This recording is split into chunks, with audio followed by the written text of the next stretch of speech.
সংগঠন কুয়েত রাজ্য শাখার অভিষেক ও সাংস্কৃতিক অনুষ্ঠানের আয়োজন করা হয়েছে। বিস্তারিত দেখুন কুয়েত প্রতিনিধি মোহাম্মদ জিয়াউর রহমানের প্রতিবেদনে। এসো সড়ক দুর্ঘটনা মুক্ত বাংলাদেশ গড়ি, এই স্লোগানে কোরআন তেলাওয়াত ও জাতীয় সঙ্গীতের মাধ্যমে অনুষ্ঠানের কার্যক্রম শুরু করেন।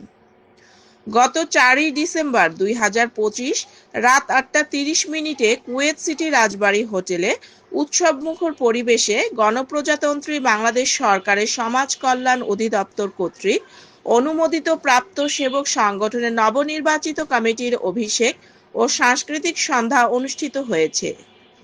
উক্ত অনুষ্ঠানে সভাপতিত্ব করেন ইদ্রিস আলী সোহাগ। অনুষ্ঠান পরিচালনা করেন সংগঠনের সাধারণ সম্পাদক আমির হোসেন মুন্সি।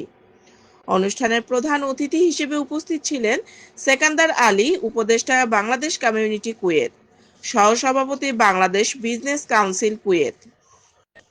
বিশেষ অতিথি হিসেবে উপস্থিত ছিলেন মুরাদুল হক চৌধুরী, সভাপতি বাংলাদেশ কমিউনিটি কুয়েত। বিশেষ অতিথি শাহনেওয়াজ নজরুল, বিশেষ সংগঠক। অনুষ্ঠানে আরও বক্তব্য রাখেন বিশিষ্ট রাজনীতিবিদ ফয়েজ কামাল, সাংগঠনিক সম্পাদক শাহ করিম, মোহাম্মদ ইসমাইল হোসেন, আলী ওয়াহিদ, মোহাম্মদ হানিফ, ইসমাইল হোসেন হাওলাদার, মোহাম্মদ কবির, আব্দুর রব, শেখ মতিউল ইসলাম সহ আরও অনেকেই।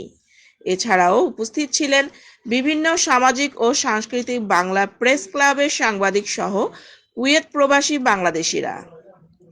বক্তাদের বক্তব্যে বলেন, সেবক সংগঠনটি মানুষের কল্যাণের কাজ করে দল মত নির্বিশেষে মানুষের পাশে দাঁড়ায় এবং মানুষের কল্যাণে সর্বদা কাজ করে থাকে।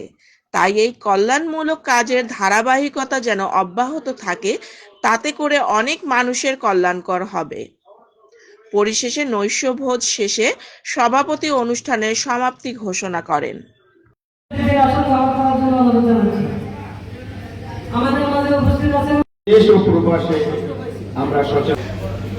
এবং অলাভজনক সংগঠন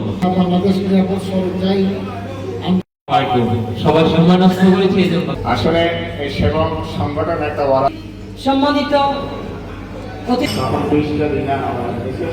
হয় সেই পরিস্থিতি শিক্ষা দিয়ে এবং শিক্ষাটা পারিবারিক অস্বচ্ছতা আমাদের অনুষ্ঠানের প্রধান অতিথি থেকে আমাদের ভাইরা এবং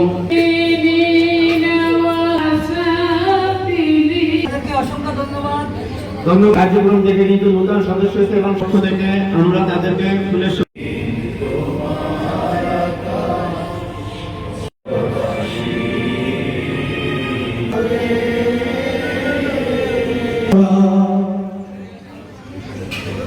আমাদের প্রতি ঘন্টার সংবাদ দেখতে চোখ রাখুন কোয়ালিটি টিভি বাংলায় এবং আপনার এলাকার যে কোনো সংবাদ প্রচারে আমাদের মেইল করুন QTV Bangla News@gmail.com এই ঠিকানায়।